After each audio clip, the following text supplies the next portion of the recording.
Hello everybody, welcome back to Electric Cafe. Today's video is an album review, Aphex Twin, Selected Ambient Works 1. Some say Selected Ambient Works 85 through 92, which is when he recorded these tracks. This is technically a compilation, so in some ways it is an album, but it is a collection of songs, so it's maybe a little differently. I don't necessarily score that any differently when I think of the ratings, but it's to be mentioned. So this album came out in 1992 on R&S Records out of Belgium, and wow, 32 years old now. Makes me feel old. I'm trying to think when I got it, maybe 1994, somewhere around there. First record I bought on, probably the first CD I bought on R&S. Took a chance on it at a record store. Didn't really know anything about it. Just took a chance on it because it was in kind of the various section and it looked unique. Here's still the same CD I got from it way back when. Yeah, just a really impactful CD. I mean, a lot of people say it's a classic. I'm interested to go over it. I got a chance to listen to it just a few minutes ago. Just finished, and it's been a while since I heard it in full. It is a little bit long listen. It's roughly about 75 minutes. So it can be a long listen. So it's I didn't necessarily have to force myself to listen to it all, but it's challenging. I think it's challenging to listen to anything that's over 60 minutes these days, to give your attention to one thing for an hour of the days. I can still do it fairly easily, but it does. If I don't think about it, I generally don't do it. But that's why 40 to 50 minutes is usually the ideal album. But again, this is a compilation. This is electronic music, so I understand why it goes longer. Electronic music is generally longer, and do I think this album is a little long? Maybe by one song, maybe two.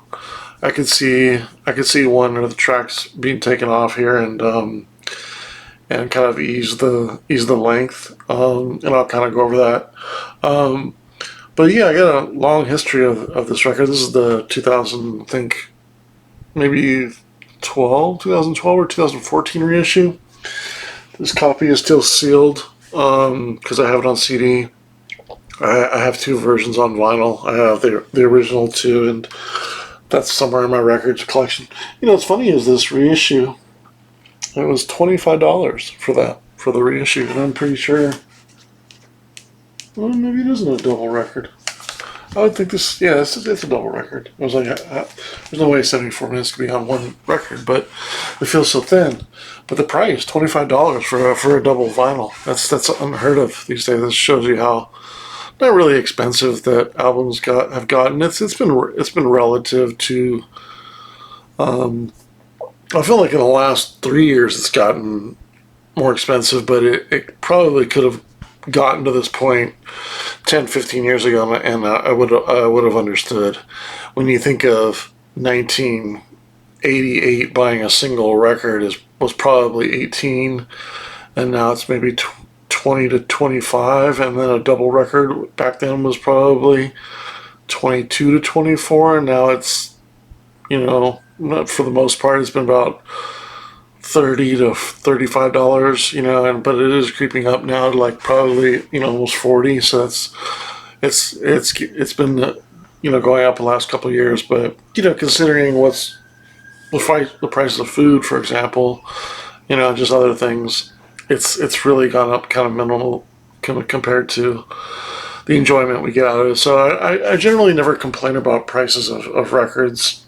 For the most part, I do kind of complain or make mention of when somebody's selling it for. It's hard to sell things that are memorabilia related. There's a gentleman, I won't say his name, but I was following him online. He's kind of a small artist, and he was selling a reissue that he was doing, and it was in small copies. It was like less than 200 copies, and I didn't know it was 200 copies at the time. I figured it was like 500 copies, but it was even smaller, so that understood the price per copy goes up. But he was charging $80 for one record. It wasn't even a double record. It was one record, and it was because he signed it, and I was just like, it's probably cost about. I've manufactured vinyl before, so I'm pretty good with the pricing. And if it costs anywhere from $12 to $15 to make a copy, when you're at that low of copy, like 200 copies, the price goes up per copy, and or I should say the price goes down as you print more, right? If you print 500, then it's probably going to go down to maybe $10 to $12 per copy, depending on what it is, and then if it's only 200 copies, it could be like close to 15 a copy. So he was selling it for 80. So I was just like, okay, it's your signature, but how do you value your signature? And then he wasn't giving people the option to buy one without the signature. I was just like, I'd like to buy the record, but I don't have $80 to spend on a single copy of a record when it should be, considering it's a full album, it should have been a double record, which I kind of had an issue with too. But that's like, I'm not going to argue with somebody on how they print their own record, but it's 25, 30 minutes per side. Probably should have been on a double record if it's dance music. So then it wasn't even double record, and he was charging that much. But anyways, for the most part, record prices is pretty consistent and understandable for the most part. Some of the box sets get into a little bit higher, where it's a little crazy. But $25 for a double record of Aphex Twin, that was a steal. I remember when I bought this in Amoeba Records in 2014. I was on vacation, and they must have had like 30 of these copies in the bin underneath. And I was just like, wow. And I was like, obviously I knew it was a reissue because there'd be no way it'd be single copies of a 30-year-old record, but 20-year-old record at that time. But I was just like, who could I tell about this? Like, buy one. Like, you need to buy this. This is a great record. I met some Spanish guy in there, and was talking to him, and I was like, here, dude, you need this record. And he was like, oh, is it good? I'm like, dude, it's Aphex Twin. You don't know who Aphex Twin is? Like, just buy it. And, I wonder if he bought it. But, yeah, so I'm going to go through my notes here and go song by song and sort of tell you my feedback about it and kind of go over the album. So yeah, selected ambient works 85 to 92. So there is some, some people think that this necessarily wasn't made as far back as 85. I want to say Aphex Twin was born in like 68 or 69 or something, so he would have been like 15 or 16 or 17 in 85. So did he do some of these songs when he was that young? That's kind of sort of, there's a lot of lore and mystery involved with Aphex Twin and especially the early days. And I think when you listen to this record, there is a abstractness, and then it kind of goes to more rave stuff. So I think in some ways, and a lot of the last 4 or 5 tracks of the album are very in line with his Caustic Window music, which is 91, 92, and then some of his earlier rave stuff is like the stuff on Classics. If you know Classics on RNS, that's a sort of a compilation of his early rave stuff, and that seems like a perfect kind of Saw 2 in a way, where Saw 2 is I think is a natural progression in some ways, but I feel like Classics is more like a Saw 2 than this is, and maybe Saw 2 should have been rated something else, but that is a compilation too, and who knows how much of that of Saw 2 was done in what period, but I do think there was probably a little bit done in 85. I don't know how much. It's hard to say. It could be just a sample he made, and he used it in one of these songs in 89, and then he just put, okay, well, I'm going to put 85 to add some mystique to this, and act like not necessarily. I think in those days it wasn't like, oh, I'm gonna trick people and thinking that You know, I made these songs when I was really young, and I was way ahead of the time. But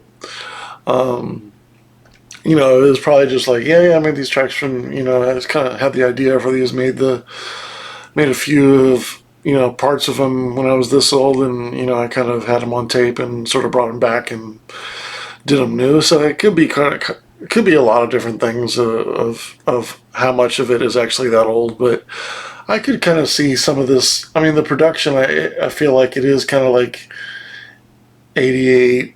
I mean, 85 is tough to think that any of these songs were recorded in 85. There might be like samples taken or anything like that, or maybe you know, the ideas were in 85, but I would think that these were recorded probably no earlier than 87, 88. And I really think it's probably closer to 88. That's just my opinion, but you know, that kind of adds to the lore of his genius, and people thinking he's a genius and stuff. And do I think he's a genius? That might be a video for another day. But I do. I mean, I could debate that all day long. But he's just an interesting character, and it's because of the music is very interesting, and it is groundbreaking in a lot of ways. And after I go through this album, I'll kind of explain my overall idea, rating, and the good and the bad about this album. So the first song is Extol. I love the atmosphere, the distance of the sounds, and the layering, and in many ways it is a groundbreaking track. And in a lot of ways, I really like the girl's voice. It sounds like an old film, kind of. And the interesting thing about these two tracks is I both have them very highly rated, and there's two ways to kind of get there. Like there's this one, which is kind of a short, kind of, I wouldn't say whimsical, but it's kind of like a film. It's kind of 4 minutes, and then is kind of longer, and it adds a beat, and it's kind of different in a way. But I actually have both rated the same, and they're kind of like two ways to get to a really high score for me. You have a long drawn out track, and you have a whimsical track, and a unique sounding track, and I really like the easygoing melody in Extol. It's instantly recognizable. A lot of the Aphex Twin songs are, especially back in these days. I have a lot of history with these albums, especially. These songs, especially. A solid breakbeat transition in here. It's so simple but so unique for the time. I have it 4.5 stars. It's a great song. It's a great song. The bass line has so much emotion, interesting sounds. The melody's great. The background talking is cool. It's really chill. What really sets it apart is the mood, and that's what I really wanted to write down and mention. Just the mood and the overall mood of a lot of Aphex Twin early stuff is I think what is kind of groundbreaking in a way. I don't think there's anything. I mean, I'm sure if I was a producer, I could mention a lot of things are groundbreaking or way ahead of the time, and I could mention it. It's not necessarily in my wheelhouse, though. You know, I might mention a few things that I feel is like groundbreaking, but I think one thing that I do feel like I'm in tune with is like moodiness and the aura of certain genres and stuff like that, and you know, whether it be, you know, a certain genre or what have you, and I'll kind of explain that through I go here, but because some songs have that, but I feel like this example, like it's groundbreaking for the mood it creates.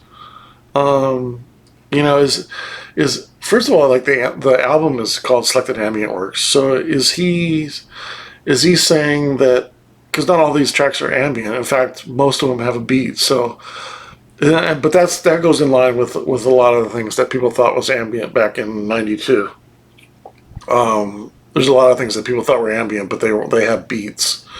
So I can consider it more chill out or maybe ambient techno than I would ambient. You know, but it's, you know, that's a very thin line there. But you know, when things have beats and bass lines and stuff like that, I mean, how ambient is it? You know, it's really more chill out.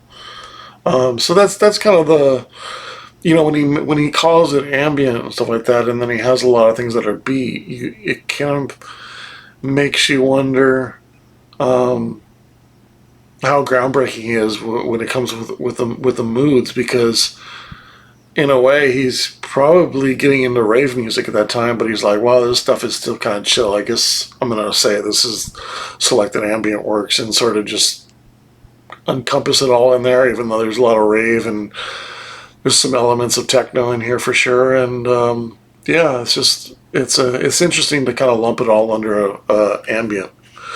And I think that just kind of lends itself to how in tune he was with the mood he's creating, and I'll kind of mention that with some of these songs. Also, on the song not the band but I think I put in here, people can argue what may have come before this, and when you combine it with the moodiness and the layering, it just feels groundbreaking for the time on this particular track. I have it 4.5 stars as well. It's really hard for me to pick which song I like between X-Doll and The. They're both classic. I could easily have them up to a 5-star, but I mean, it's just, I think I could move them up to 5. I could easily move them up to 5 once I do like I can tell you right away that I will rate I Care because you do. I'm going to rate that album higher than this album. I can tell you that right now. But it won't be that much higher, but considering how good this album is. But I do feel like that album will be rated higher. And when I think about the tracks he's done, there's tracks that I like better than the next Tall. I can think of it's a long name, starts with C. It's on I think Joy Rex number 4 or number not or number. I think it's Joy Rex number 4. It's like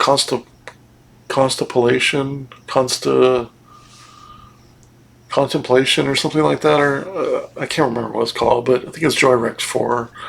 But that one, I mean, that's obviously I like On better. On's a classic track. I think I actually take that back. It's close to the NX Tall. It's probably a 4.5 star as well. I'm blanking on some other tracks by Aphex Twin, but there's Saw 2. There's 2 tracks on Saw 2 that are immediate 5s, but those are more on the ambient side. And I'll probably do a review on Saw 2. That would be an interesting review, because that's a long listen, and it's a lot to unpack and a lot to talk about. That might be a long video. I'm going to try to keep this one under a half an hour. Where am I at right now?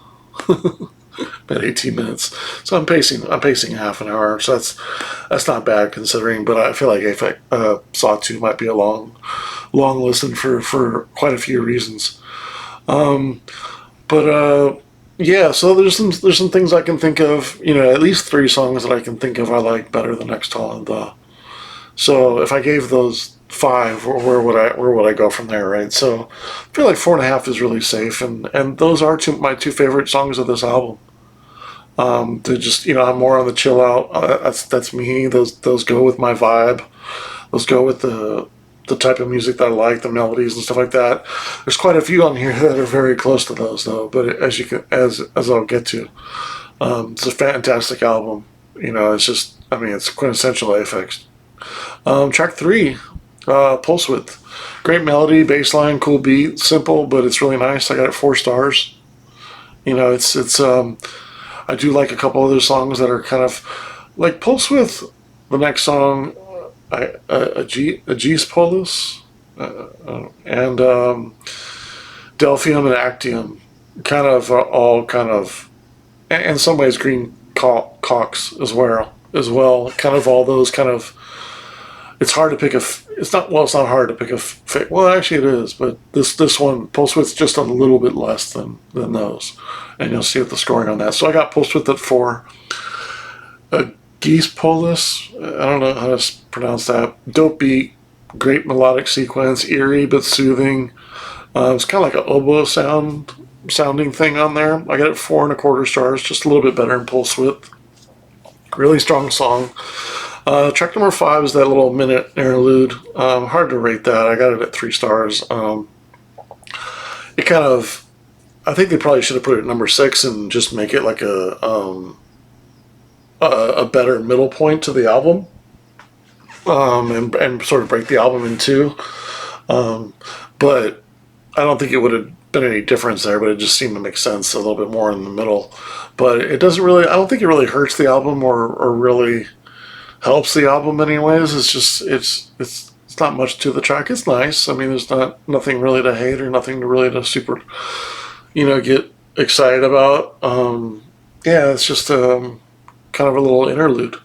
Then you have Green Cox, which is a cool beat. Again, some really good analog beats in this album. Pulse Width, Aegis, Polis, Green Cox, Delphium, and Atrium or Actium all have really super cool analog beats. And they sound very like 1988, 1989. They kind of give me that vibe and that sound around that time. I wish I could compare it to something, but it's kind of an amalgamation of a lot of things I could compare to 1988, and especially like the 808 on Delphium. But yeah, so Green Cox. This is the first sign of the kind of a heavy acid. Obviously, Aphex Twin's known for his love of acid sounds, and this is kind of the first track in here that kind of has remnants of an acid sound.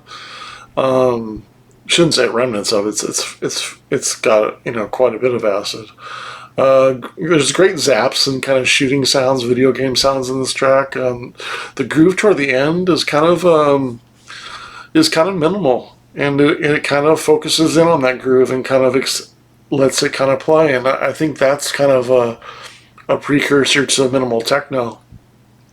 And if you listen to a lot of techno around 89 to 92, you won't hear a lot of, well, I take that back. I mean, well, especially on the more popular stuff, like, you don't hear a lot of like grooves kind of just like letting it play like for 30 seconds to like a minute, and that's sort of that sequencing like a beat machine, and that the origin of drum machines and making like house music and early techno music kind of has, it's a very bar by bar programmed type of music techno is, especially in those days. And you've listened to like 808 and stuff like that, and like 808 State and Orbital and a lot of genres around them that they don't really kind of like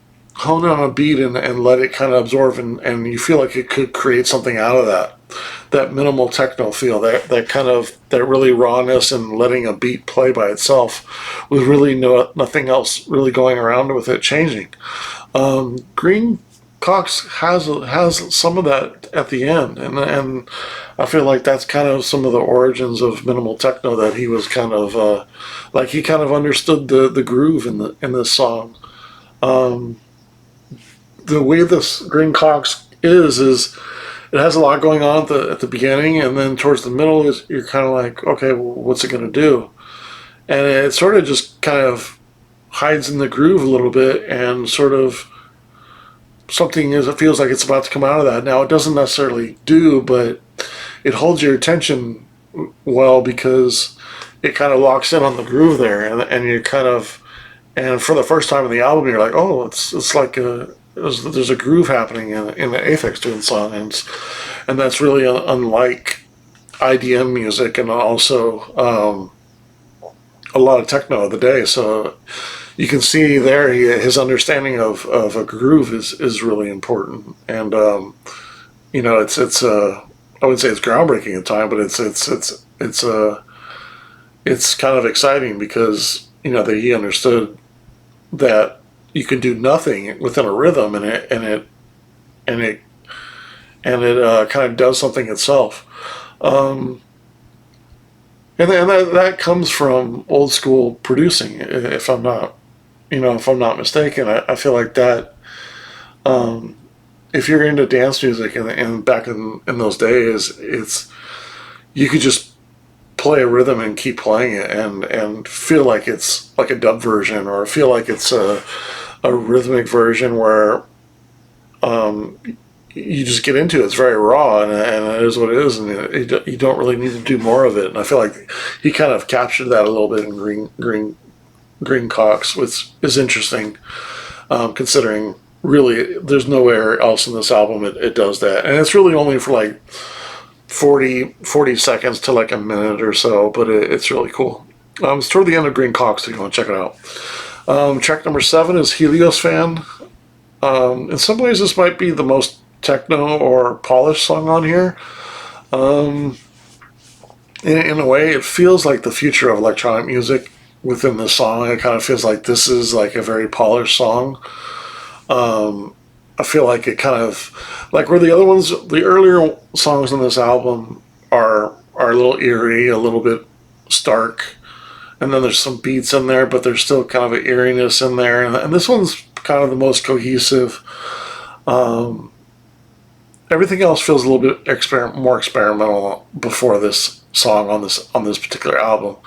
This is more in line with the Caustic Window stuff, and maybe that is the kind of the sign of 85 through 92, where some of these the second half of this album is more towards 1992 than 85, or at least 88 or whatever, because you feel like the rave is kind of coming. The rave, the techno, the darker music, the more Aphex Twin stuff you would recognize, his, or what he was known for, right?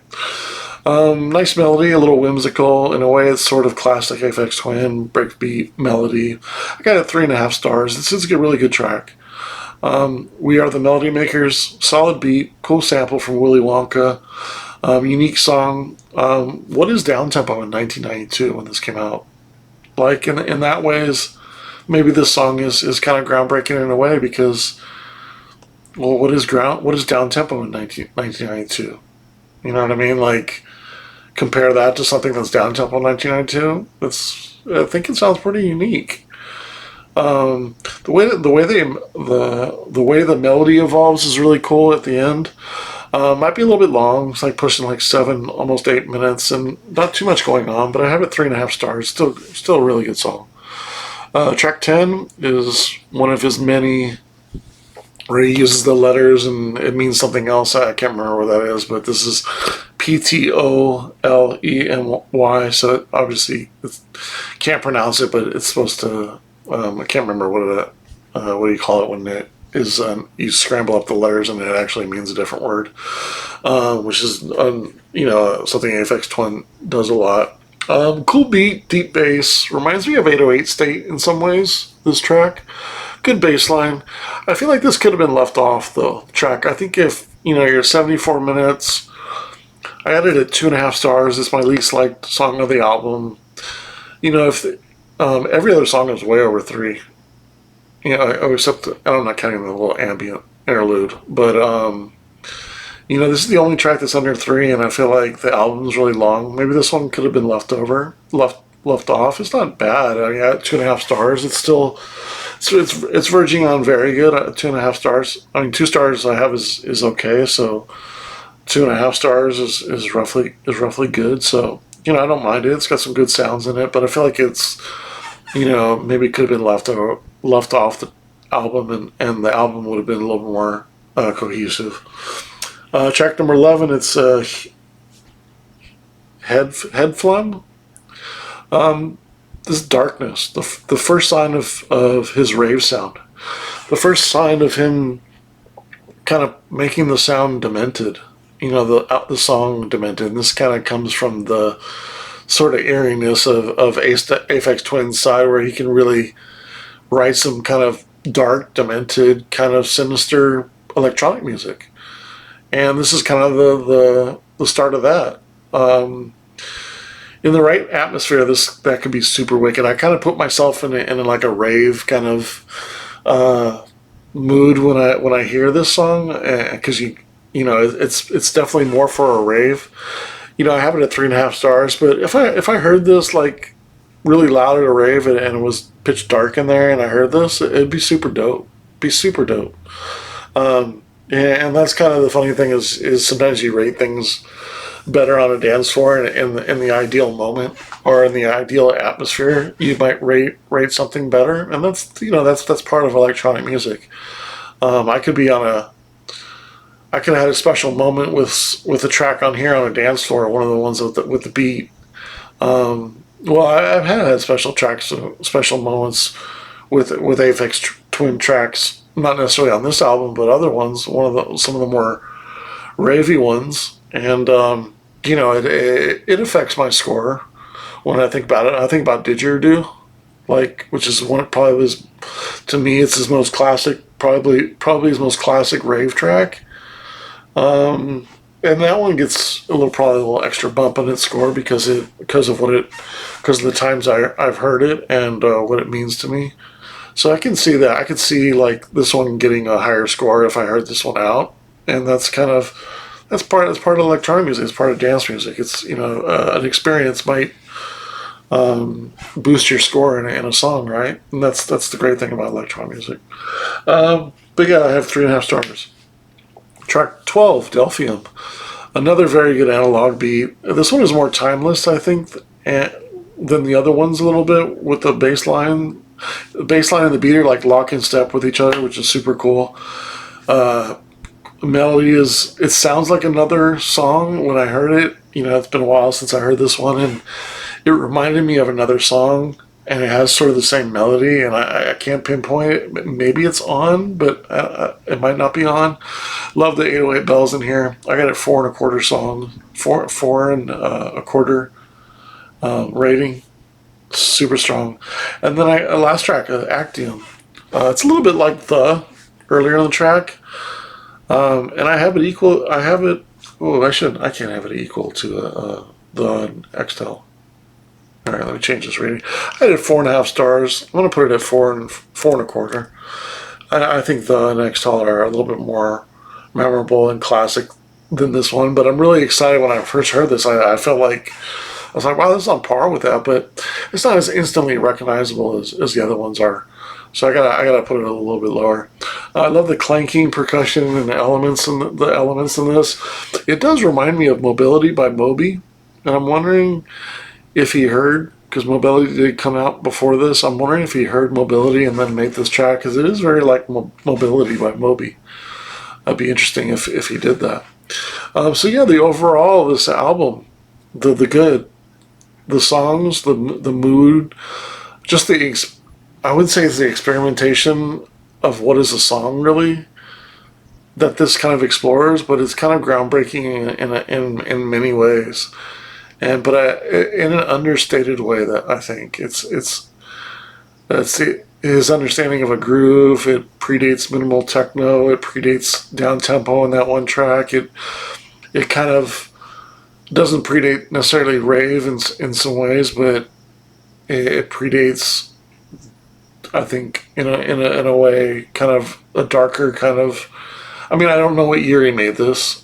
I'm assuming 90, 91, 92, right? It came out at the end of 92, so maybe at the very latest, early 92. But if it was made in 90, 91, like at the very least, like Head Flame is very dark. It's very, very rave demented. It's kind of Aphex rave sound, and which he still uses today, and that way is kind of groundbreaking, because that nobody's really has done that kind of demented rave sound. There's some dark rave sound. There's a lot of dark rave sound, but Aphex Twin's a little bit different. He has kind of a demented sound in there that's super unique. And like if you guys have heard Come On Slags on I Care Because I Do, like that's like who writes that stuff? That regardless of the drill and bass stuff, and I'm not really, when I think of like putting Aphex Twin on a pedestal, again, I should probably do this in a separate video and give you my overall view of him, but I will say I don't anoint him a genius because of like rhythms that he does, or certain beats and stuff like that, or of him being sort of the inventor of drill and bass in a way, or stuff like that. I don't get into that kind of stuff. Like, I think that's minimal compared to the mood that he's kind of, and also the production, and also the I really like the layering he's done. I mean, to have the talking in the background, and a girl's voice and stuff like that. Like, it's, I can think of some industrial bands in the 80s that sort of did that, but not really on a down tempo, not really on an ambient. I mean, there's Brian Eno, and he puts stuff, but not really. I don't know about it in a creepy way. I know there's like, there's certainly some dark 80s ambient stuff. Muli Agaz, or whatever his name is, the guy who passed away, he sort of does that tribal ambient stuff. He did stuff from the 80s. And I know there's that stuff out there, but this is, it'd be interesting to have a conversation with him and see what kind of really inspired him to make that stuff, or did he create it? But his own unique kind of groundbreaking mood is to me is what really sets him apart. But and then also the range of music that he's done, the range of styles, and I'll say live that he's fantastic live. Like, I don't know if you guys have seen his live in not in San Antonio, but the big festival in near San Antonio, Austin. That, like, 2014, 2016, 2017, that live video that the one kid recorded. He's like in the 10th row or something, 15th row. That live show is just freaking bonkers. Those sounds, and him using, I don't even like dubstep, but he put in like some dubstep sounds, and it sounded freaking wicked over his type of rave techno and ambient and drill and bass, and just like, it was freaking sick. It was just like it's an audio assault going to see Aphex Twin. Like, you just get blown away by what he does up there, and I don't even care if what he's doing live, or what he isn't doing live. I don't really care. It sounds fucking dope, and yeah, it's just, I mean, the frequencies and the bass and stuff. I mean, just straight move through you. He's still got the essence of rave. Like, who out there is playing rave music in the way that Aphex Twin is? And then also, I would say that he's really key about playing something from like 1988 that he really liked, and from somebody else, and putting it into a mix. Like, a lot of people are just playing new stuff, and they're afraid to put in something old into it. Not Aphex Twin. But anyways, getting back to the album. A lot of it predates Chill Out, and in some ways predates rave. I mean, I have 6 of the songs over a 4 and 5 over a 3 rating. In fact, the 5 are all over 3.5. And just again, just one below 3. So, the bad about this album, a little long. Maybe the songs aren't all ambient. That's a small gripe. That doesn't really affect the score of the music itself, but maybe it does affect my overall score in some way, because it is a difficult album to listen to all the way through. Again, it's probably not the most cohesive album all the way through. Again, I think if I care because I do, I'll probably rate that better. But this is a fantastic album. I got it 91 out of 100. It's right in the excellent. If it dropped off that one song, and I can't say if it had one more great song, it would be any better. But maybe if it dropped off that one song, maybe even dropped off 2 songs, and maybe switched around the album a little bit. It probably goes in order from 85 to 92, because it does go more towards what he was doing in 1992 towards the end, I feel like. So maybe it's in that order because it is, but I feel like if it was a different order and maybe dropped a song or 2, I think The Showstick Seventh Path is probably a little bit too long. We Are the Music Makers might be a little bit too long. Like those two tracks might be a little long. They don't necessarily go really anywhere. Maybe if those are a little bit shorter, like 3 minutes, 3 minute songs, and you drop off track 10, I think you have a more cohesive album. And even if you dropped off one of the other great ones, I think it would still be a more cohesive album, and you'd be like, wow, this is jam packed with great stuff, versus it being more like a compilation and feeling like it's hard to get through. But again, fantastic score, 91 out of 100. I feel pretty confident in that score. I don't think I'll regret that score in any way, and I feel like I could have put it as an 88 out of 100, and I feel like, okay, I'm being, judgmental or not really judgmental, but feeling like I'm not necessarily giving it a fair score, but feel like I'm being subjective and being realistic and not being like a fanboy and being excited because I know this album for a long time and sort of putting myself in like hearing it for the first time in a way. Although that's really hard to do. But I feel like I bumped it up a couple points because I know the importance of it, and maybe I'm being a little bit particular and trying to look for some fault on it, and I feel like I'm going to give it a couple extra points, like maybe from an 88 to 91, because I feel like it is excellent. It should be in the excellent category. But yeah, that's my opinion on it. I don't think it's necessarily recorded bad or recorded good. It's really of the period. It definitely sounds like it's created in a small studio. It's not overly mastered or overly, nothing's. All the volumes are pretty strong. All the mixes within the songs are good.